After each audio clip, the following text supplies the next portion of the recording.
I prepared something hoping that I would get this honor.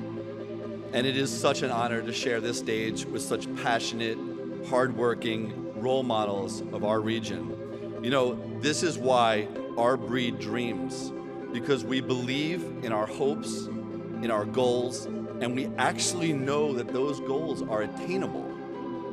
I, of course, thank everyone who's helped me on this journey, including my dedicated Scrub Daddy team who's here, my beautiful wife, QVC, who's represented tonight, and my family, my mother and father, my aunt, and my in-laws, everyone who gave me the foundation and education required to make it in today's competitive business environment. I'm Aaron Krause, President, CEO, and Daddy of the Scrub Daddy, and I graduated Syracuse University in 1992. I have 18 years experience running a manufacturing plant that runs 24 hours a day. I know exactly what I need to do to make this thing really efficient, and I'm looking to get a strategic partner who can open this up into the retail stores. Well, Scrub Daddy is the most incredible kitchen scrubbing tool. It changes texture with water temperature, never scratches, and never smells. It's an innovation that I invented while I was trying to create a hand scrubber for my dirty hands while working in a factory. And unbelievably, it turned out to be the greatest kitchen scrubbing tool, and we were sitting on top of a gold mine. One of the things that inspired us from Syracuse University when we were creating the product and the branding was to contrast the yellow smiley face with another color. And I thought instantly to use orange for my alma mater, and the smiley face looks just like Otto's smile. I think it's so important for students coming into a liberal arts education to study all disciplines of arts and sciences as well as business, because in today's business world, you need to be very well-rounded. And studying and being educated in just one discipline in business, like accounting, is not going to make you into a well-rounded entrepreneur. I bleed orange for several reasons. The first is Syracuse University, but the other one is I'm from Philadelphia, and I'm a Philadelphia Flyers fan. So orange is prevalent in my life, and now is the color of Scrub Daddy. A lot of inventors are serial inventors, and that description fits you, right? Absolutely. I've been inventing products and ideas since I was probably 10 years old. Not an overnight success by any means. The original business was a car washing and car detailing business. I like to tell everyone I learned everything about business in the detailing business. I started this process of inventing all these new improvements and new types of buffing and polishing pads. We took the product, we made about 100 of them, we put them in a box, I labeled it junk, scrap, put it in the back of the factory, and that's where it sat from 2008 until 2011. And what got it off the shelf? I gotta credit my wife. So I had asked Aaron to come out here and clean the lawn furniture. I was looking at it, I said, well, what am I gonna use that's not gonna scratch the paint off of this? Got those old sponges in the back of the factory. I'll finally have a use for them. I'll use them, I'll throw them out. I said, well, what's that? Thing's ruined. Now it's not gonna scrub at all. I took it out and I started scrubbing, and it worked a little bit. But as I was scrubbing, the temperature outside was changing. It was getting harder and harder. It was at that moment he realized the foam actually changed texture. Soft in warm water, hard in cold, which made it perfect for cleaning just about anything. I looked at it and I said, oh my God, we missed the entire boat. Oh man. Isn't that amazing? Now it's gonna be great for scrubbing all your pots. A shot on QVC and a trip to the Shark Tank in 2012 quickly stirred up interest. The retailers started calling us. Bed Bath & Beyond, Walmart, Home Depot, they all started calling us. What do mom and dad say now? At this point, I'm the only one in my family that has patents, and I think that they're finally pretty proud. Confidence in pitching skills is not something I believe that you're born with. I use inflection and I use tone to actually build excitement. When I started doing Scrub Daddy, the most important thing that I did was I started going to stores and I started doing one-on-one pitches at a little kiosk, and that's actually how Scrub Daddy was born.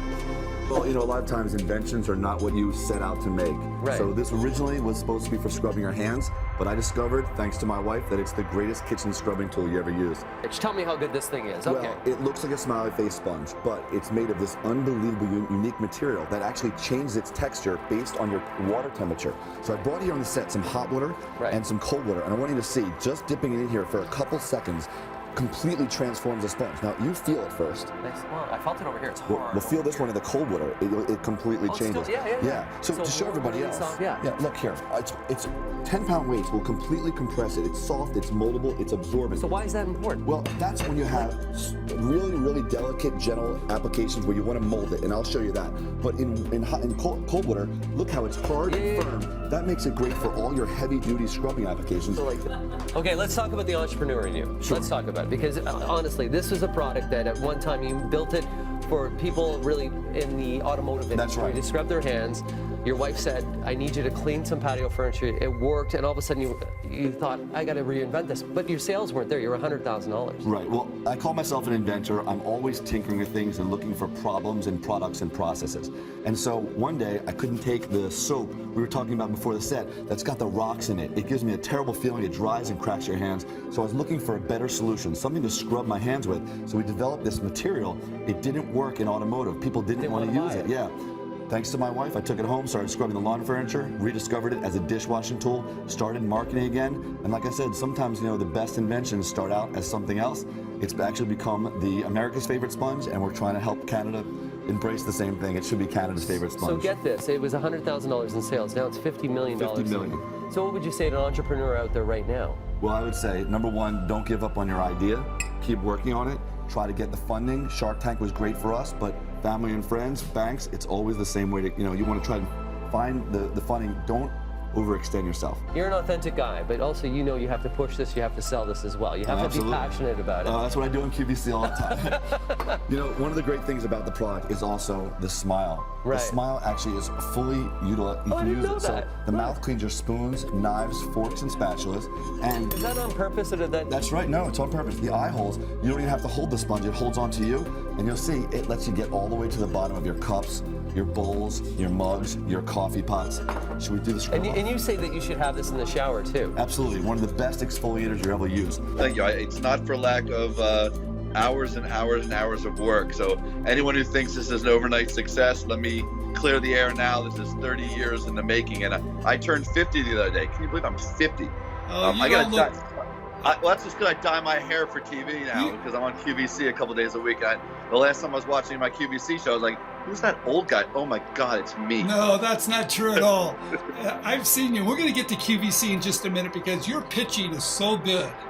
Thank you. It's amazing. I mean, you're now we've met a couple times at the trade shows, and you're just a natural at pitching. Did you have to learn how to do that? Because I've seen you on QVC, I've seen you at the trade shows. How did you learn how to pitch so well? Well, I mean, first of all, I am a naturally outgoing person. So that's just, I'm naturally hyperactive. I'm naturally social. And, I've always had just a very outgoing personality. I'm just not, I'm not one of these introverted people. I'm in your face almost. And in some aspects of my life, that's been difficult. There's certain people that I actually rub the wrong way because I'm just so, constantly just in your face all the time. But the pitching is actually an art. And that's not something that, you can be outgoing and be in your face. That doesn't mean that you present a really great pitch and you hit all of the different aspects of what your product and your sales pitch is to a potential buyer or investor. And that I honed that skill over literally 30 years of going to trade shows in all my previous businesses and just one-on-one presenting to a customer and watching their eyes and watching their facial expressions. And you can see, that works. Like you see someone's eyebrows go up, you're like, I got something there. And I remember those, and I would refine it every single time. And the pitch would start to get better and better. And I'd cut things out that I could see, it took too long to do, and it was too tedious to do. And I didn't get that interest where people are like, oh, wow.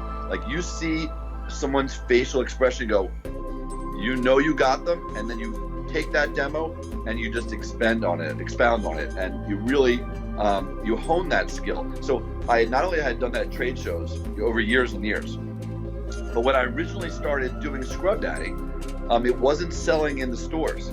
And I was offered by one of the owners of a supermarket store to go there and set up a booth and literally show and demo Scrub Daddy. And I had really never done that before. And so, every person that walked up, I would do a little song and dance. And, and if they bought one, I knew that I did the right deal. And by the time I had done that for 4 or 5 weeks, I'm telling you, if you were anywhere near my booth, first of all, I would grab you. I wasn't shy. I wouldn't just stand there and let people walk by. You're like, ma'am, have you seen this? You give me 2 minutes, and I promise you, you're going to be happy, just like this. And they come over and be like, it's a smiley face sponge. How great can that be? And I already know in the back of my head, they're finished. They're a goner. Once I brought them in front of the booth, by the time I show them what this thing can do, they're going to go and they're going to buy it. And that's exactly what happened. And I got so good at that when I went and did that same pitch at QVC for the buyer, they said to me, we like the product and we want you to be the on-air pitch man. And I was like, huh. Now this took me into an area that I really wasn't sure about, whether or not I was someone who could be on television. I mean, that just sends butterflies into me. Like, wait, this is different. This isn't one-on-one pitching with people. The dynamic changes instantly because you're no longer pitching to a person that's in front of you, that you're interacting with, that you see their facial expressions, that you make eye contact with. What you're doing now is you're literally an actor, and you're going to be in front of a camera, and you have to have that same emotion to an inanimate object, and you know that it's all fake. Like, you know that you're in a fake studio. You're not in a real kitchen, or you're not behind your demo booth. You're in a fake studio, and there's just, a bunch of cameras in front of you, and you know that you're putting on a show. And I wasn't sure I could do that. And luckily, not only could I do it, but oh my God, QVC is the scariest thing you could do. It's unscripted. It's completely impromptu. It's 100% live. And your money is on the line, and you're also obligated by a bunch of legal terminologies that you're not allowed to do. Everything else is just open to game, and you have no idea what's going to happen, and crazy things happen. Like I've learned, I used to go to the show and be like, all right, I'm going to start the show off, and I'll say, this line because it's coming up on like springtime, and then, the show starts and the host's like, so Aaron, what's it like to be like, so successful on Shark Tank? And you're like, so springtime is coming. And I was like, so you can't do that. You can't do that. So you can't prepare for anything because you have no idea what's about to happen to you. And anything can happen to you. And you have to go with the flow. So I know in my mind, I've got 40 demos in front of me. I know how each one works. And the host can say to me anything they want, and I'm going to move right to that demo. And it happens all the time. Like, I think I'm about to do, the next scrubbing demo, and the host's like, and Aaron, by the way, I used it the other day to peel potatoes. Can you show that to us? And I'm like, absolutely. Let me show you. You take it, you dip in the water, and I know where the potato is, and I know where I'm going next, and I do that demo, and then I flow it into whatever I need to do next. So you have to know all of your repertoire and be able to mix and match it anywhere you want. And you have to go with the flow of the host because the show is inherently not yours. And believe me, the host will tell you this before the show. God forbid you take that position away from them and you think you're selling the product, you are in a lot of trouble. And I mean, at my first bunch of shows, I literally got told off. I got told off by hosts. One of the hosts said to me straight up, you know what, Aaron, this isn't your show. This is my show. And in my show, you'll follow my lead and you will not interrupt me and you'll answer the questions as I give them to you. And I was like, oops, I just got excited. QVC is a very scary thing and literally it's 100% live, 100%. And if you say things, I have a script. I don't have a script of what I can, what I'm supposed to say. I have a script of what I can't say. Legal things. Like, Aaron, you may not say that this doesn't scratch any product ever. Can't say that. You can say what you have independently lab tested. So this product doesn't scratch glass, plastic, stainless steel, or non-stick cookware. You can even use it on the hood of your car. There it is, dude. I don't say, and you can use this on any product, anywhere in your house, at any time, and it will never scratch. Because when I finish saying that, and the show's over, 2 security guards will be waiting for me at the side of the show, and they will escort me out of the building, and I will never be on QVC again. After college, but you know, how you sort of got on, we'll talk more about Shark Tank, but how you kind of got that lead to get on, and how your overnight success, I'm sure, happened over a long period of time. Maybe you just bring us up to speed. Well, everybody, who thinks it's an overnight success has no idea what it takes to actually have a success. This has been, 30 years in the making. I started out literally washing cars when I was in high school. On my hands and knees, I learned everything I could about business. By having my own business, I took that through college.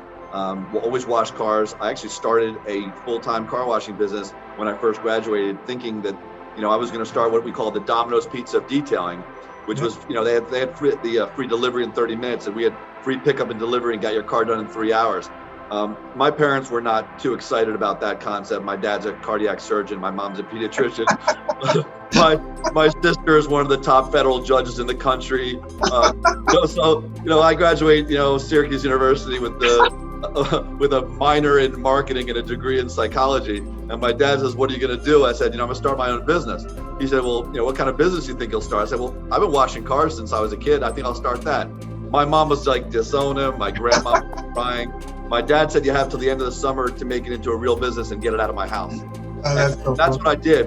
And I want to credit him with one thing he said to me. He said, "However much money you save up in a bank account and show it to me on paper, I will match it at a loan at 2 points higher than the bank because you're a bad credit risk." and that is literally how I started. And I started this car washing business, and it grew very, very quickly. And in that business, I had been inventing and tinkering with ideas since I was a child. I loved taking things apart, seeing how they worked inside. And I'd always been, come up with usually they were processes. Like I'd come up with a new process to turn my lights on and on in the house by connecting dental floss and wheel casters around the wall so I could turn the light on and off from my bed, before they ever had the clapper. And I remember rewiring the phones in my house. My parents said I couldn't have a phone in my room, so I figured out how the phones worked, and I ran a wire. There's 4 colors, and you kind of put them into this box, and I just ran the wire into the carpet. And I always remember doing that stuff. None of them were ever products.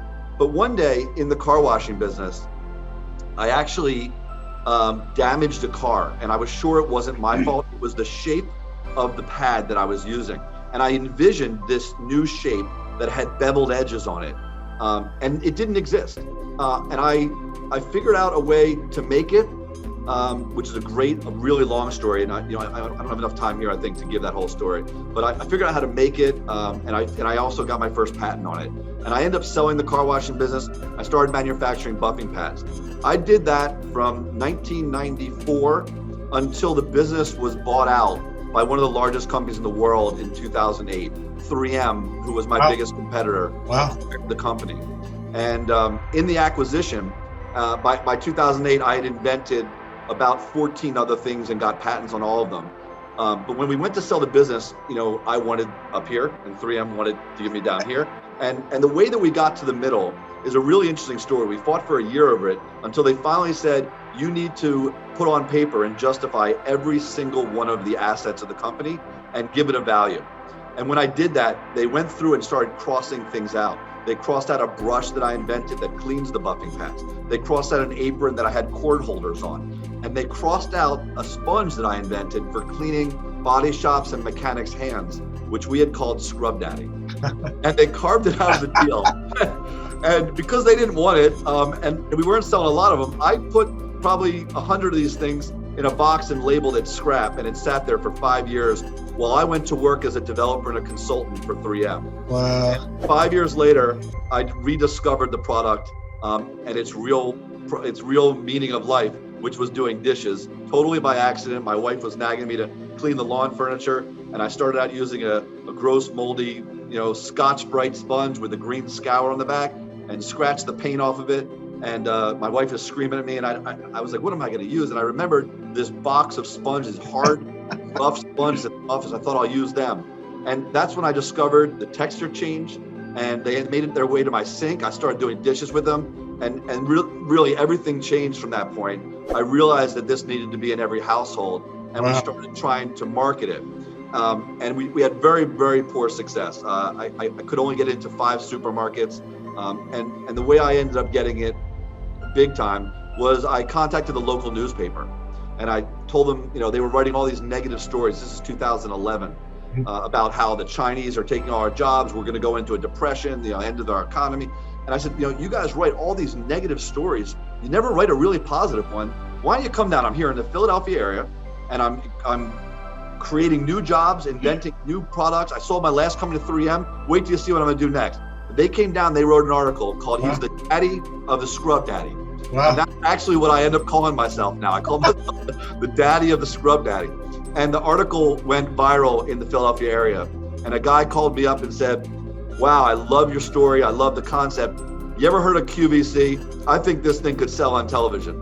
And I said, oh, you could never sell a sponge on TV. He said, no, I think you could. I think I can get you a meeting there. I ended up going to QVC, it's a great story. Again, one day we'll have some more time. I'll give you some of the funniest stories you ever heard. But the buyer ends up saying, we like it and we want you to be the on-air personality. I said, absolutely not. There's no way I'm getting on TV or being in front of a camera. And they said, no, you're going to do great. You really, really feel like you have the right personality for it. I did my first show. It was a disaster. I fell on my face. The show was over before I could even speak. We didn't sell enough. That's the death knell for QVC. You go on QVC and you don't sell well, you will never be on again. Yeah. Unbelievably, I get a call from the buyer and the producer who said, we loved your energy. We kind of wish you had a chance to talk more. And we'd like you to have one more show. So the second show, wow. I mean, I powered through every demo. I almost, you're not supposed to do this, but I almost didn't let the host of QVC even speak because I had to get 40 demos. We sold out in 6 minutes. Wow. The next show, I did the exact same thing at a better time, and they doubled their order, and I sold out in 8 minutes. Wow. I put me on a Saturday and doubled that order, and I sold out again in 8 minutes. And I went home, and I said to my wife, forget entrepreneurship, inventing. I was meant to be a TV personality, and I really like it. I like being on TV. It's the biggest rush, especially live TV, you know, where it's really stressful. I just get off on it. It's so much fun. Hi, Sharks. I'm Aaron Krause from Philadelphia, and I'm known as the daddy of the Scrub Daddy, the cutest but most high-tech scrubbing tool in the world. Today, I'm seeking a $100,000 investment in exchange for 10% equity in the Scrub Daddy business. It's the greatest kitchen scrubbing tool you ever used because Scrub Daddy completely changes its texture by just adjusting your water temperature. Scrub Daddy is humming. And what were your total sales? QVC, wholesale? Just north of $100,000. Only in 4 months. Do you have a patent on this? I actually have a patent. I have 2 more pending. We have the trademark. We have domain names. Okay, Aaron.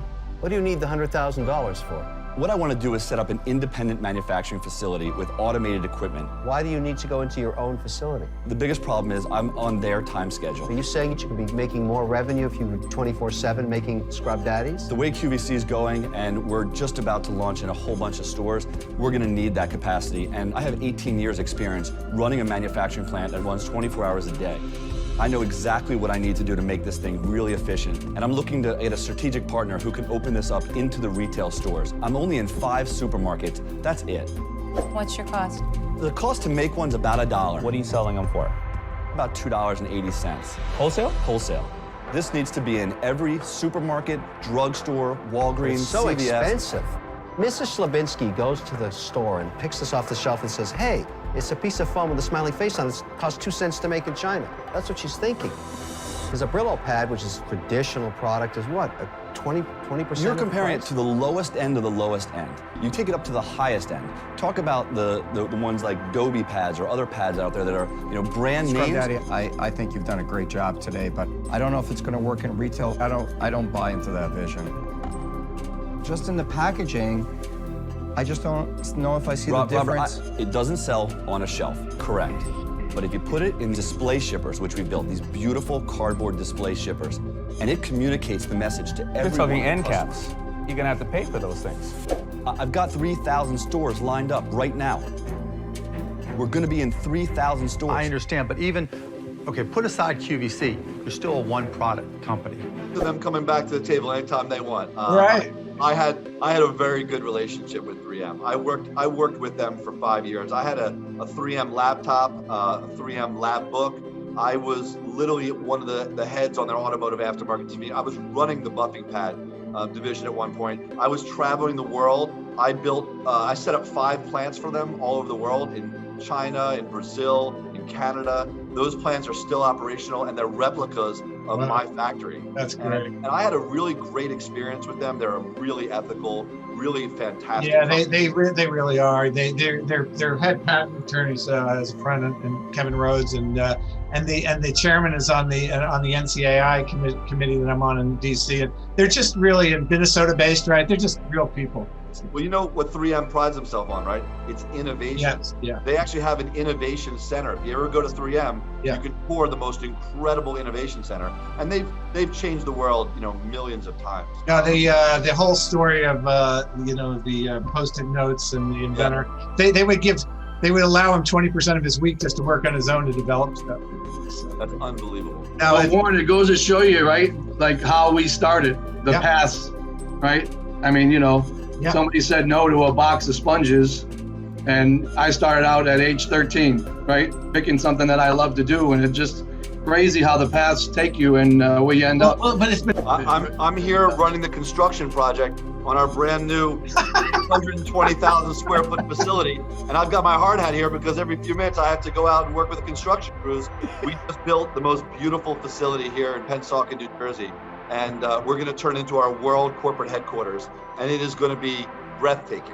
I mean, that is awesome. And when COVID's over, I want to come down from Connecticut. I'll ride my motorcycle down. I want to visit. We're going to have our ribbon cutting in September. You guys are invited. We're actually putting $1.5 million of solar on the roof. We'll be completely off the grid. That's now for you to get from where you probably live nearby, right, to Westchester, PA. What's that, like a half hour with no traffic, or? It's more like an hour and a half. Hour and a half. Okay, it's a little farther.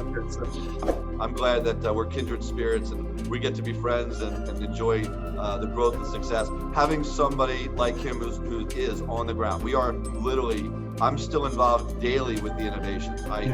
This morning I was on a Zoom call with Mexico with the buyer. Then I went into the lab. I'm working on a new dish wand, and then I had to run over back to our to this new facility to oversee the construction.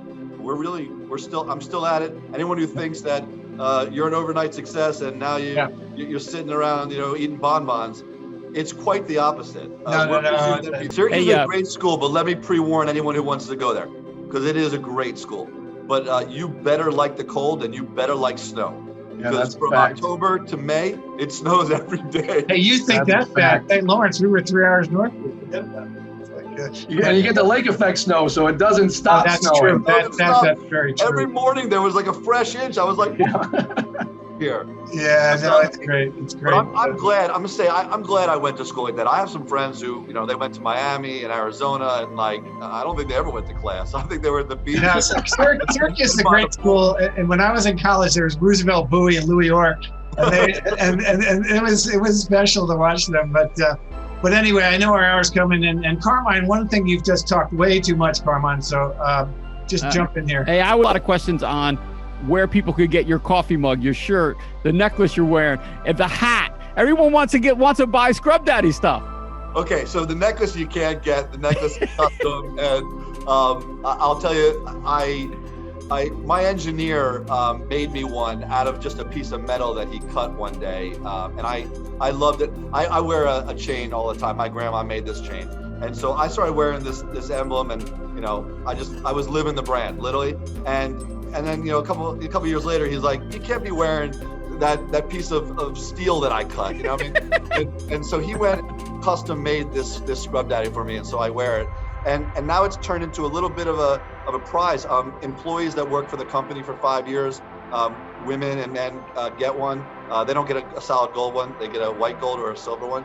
And there's been a couple really special people to our company. Some of our distributors who have sold millions of dollars.